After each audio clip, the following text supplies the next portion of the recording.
Ito sa kuan, sa tubig guys, ito may sa tubig guys.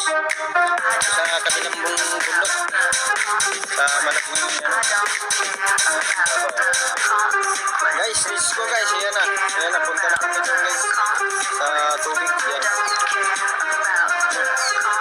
Maglakad na kami, papunta kami sa tubig guys. Sa kabilang ilog. Oh. Guys, babaw. Yan guys, medyo malayo-layo talaga to guys. Dito na tayo. Handa na natin guys. Yan. Diyan, sa bundok na yan. Pero dito tayo dadaan guys. Lakad tayo guys. Yan, kasama si Ko guys.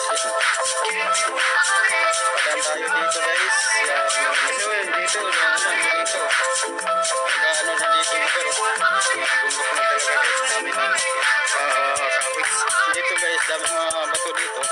Ito na area dito tayo dumadaan guys. Sa area na ito. Malagang kayong bato. Punta yan dito sa baba guys. Let's go guys. Dito guys yan.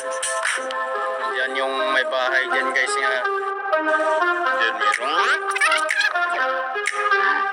Isa lang yung bahay na yan guys.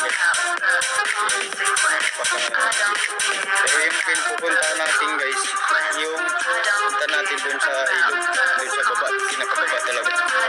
Guys, let's go guys. Saan niyo kami guys? Ayan si Papa. Nawala yan. So hindi natin alam kung saan dito yung dadaanan guys, papunta dun sa baba guys. Kaya yan guys, naghanap kami ng daanan papunta dun sa baba. Daanan guys, papunta dun sa baba. Yan. Dami talagang bato dito guys. Dito pa daan sa daanan, napapasagat sa sapak na tayo ng mga bato. Dito talaga. Yan, pababa yan. Papababa. Yan guys, ito yung sitwasyon dito sa daanan guys. Napakatirik na dahil. Papababa. Dito kami dumaan guys. Yan, dito tayo. Daming hadam guys. Dito lang tayo dumaan kasi wala tayong daan guys. Dito yan. Wala talagang ano dito guys. Puro damuhan. Kasi yung pupunta naman tayo natin, yung target natin yung ano doon sa ilo guys. Kung may tubig doon. Let's go guys. Ayan yung sitwasyon guys. Napakadamo talaga. Pasapak lang tayo dito.